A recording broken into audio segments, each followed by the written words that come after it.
पाक हरकत सामने आई है। पाकिस्तानी सेना पर फिर से जहां फास्फोरस बम के इस्तेमाल का आरोप लगा है, तो वहीं उत्तरी वजीरिस्तान में फास्फोरस बम का इस्तेमाल किया गया।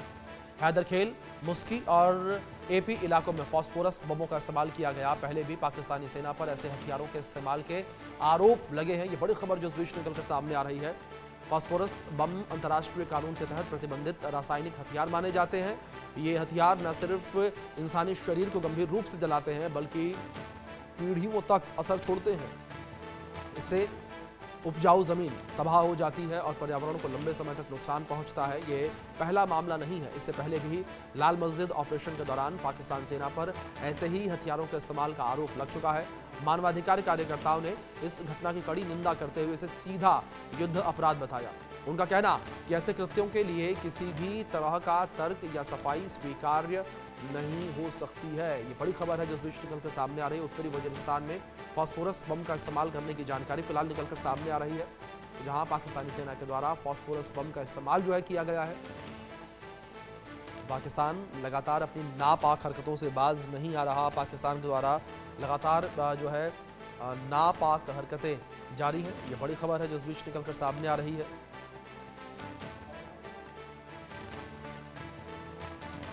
बड़ी खबर जो इस बीच निकलकर सामने आ रही है। पाकिस्तानी सेना पर फास्फोरस बम के इस्तेमाल का आरोप लगा है। पाकिस्तानी सेना ने फास्फोरस बम का इस्तेमाल किया है। हैदरखेल, मुस्की में इस्तेमाल करने का आरोप, पहले भी पाकिस्तानी सेना पर ऐसे हथियारों के इस्तेमाल के आरोप लगे हैं।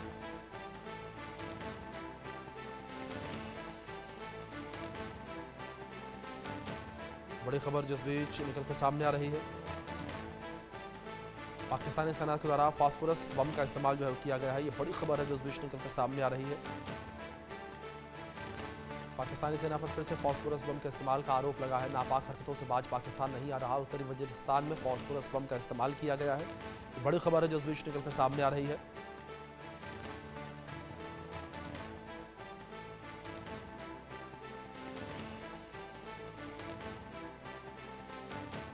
बड़ी खबर है जो इस बीच सामने आ रही है। उत्तरी वजीरिस्तान में फास्फोरस बम के इस्तेमाल को लेकर जानकारी सामने आ रही है। हैदरखेल, मुस्की और कई जगहों पर इसका इस्तेमाल किया गया है। पहले भी पाकिस्तानी सेना पर यह आरोप लग चुके हैं कि उसने फास्फोरस बम का इस्तेमाल किया।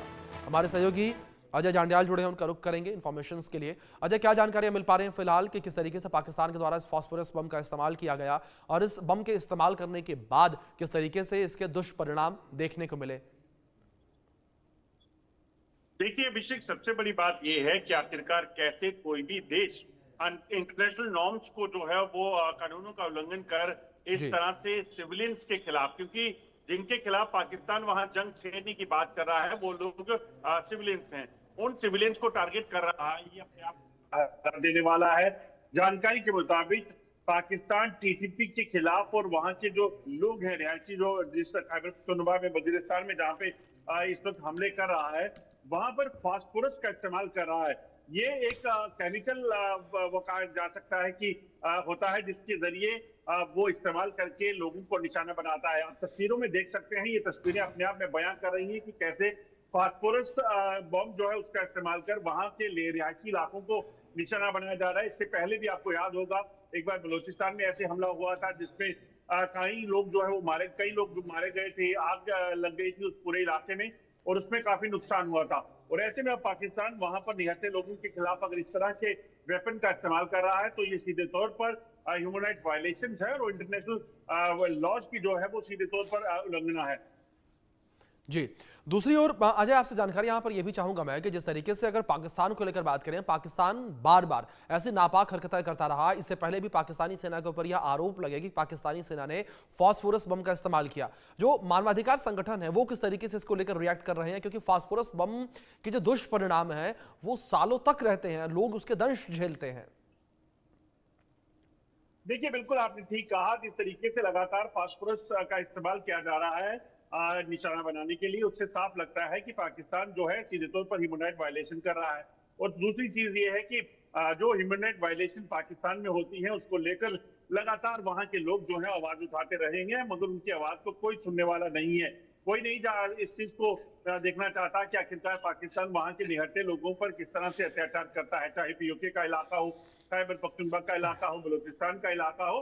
या फिर बाकी इलाके। अब देखिए, ये जो फास्फोरस का इस्तेमाल किया जा रहा है, फास्फोरस बम का, उसके बाद जो ह्यूमन राइट कमीशन है उसको इसका संज्ञान लेना चाहिए, अंतर्राष्ट्रीय समुदाय को इसका संज्ञान लेना चाहिए कि कैसे पाकिस्तान निहत्थे लोगों पर इस तरह के हथियारों का इस्तेमाल कर सकता है, जिसके बाद जिंदगी वहां पर बद से बदतर हो जाती है। बिल्कुल। दूसरी ओर जानकारी आपसे यहाँ पर ये भी चाहेंगे अजय, जिस तरीके से यहाँ पर पाकिस्तान को लेकर बात करें, जिस तरीके से पाकिस्तानी सेना ने फास्फोरस बम का यहाँ पर इस्तेमाल किया है, जो वहाँ की आवाम है, जो आम जनता है, वो अब किस तरीके से रिएक्ट करती हुई नजर आ रही है? क्योंकि अगर अस्थिरता को लेकर बात करें अजय, तो पाकिस्तान के तमाम हिस्सों में इस वक्त अस्थिरता है। देखिए, बिल्कुल इस वाकया के बाद कहीं ना कहीं लोगों की आवाज जो है वो बुलंद होगी, मगर सबसे बड़ी बात यह है कि पाकिस्तान वहां पर सेना की मदद से लोगों की आवाज को दबाता है, चाहे बलूचिस्तान हो, खैबर पख्तूनख्वा हो या कोई भी इलाका हो। तो ऐसे में उस आवाज को कहां तक पहुंचने दिया जाएगा, ये बात देखनी होगी। और बड़ी बात यह है कि अभिषेक, इसमें अंतर्राष्ट्रीय समुदाय की भागीदारी होना बेहद जरूरी है। उसे देखना होगा। अमेरिका जो पाकिस्तान के साथ इस वक्त खड़ा है, चीन जो पाकिस्तान के साथ खड़ा है, वो इस्लामिक कंट्री जो पाकिस्तान के साथ खड़ी हैं, उन कंट्रीज को देखना चाहिए कि अपने ही लोगों के खिलाफ किस तरह का हथियार जो है वो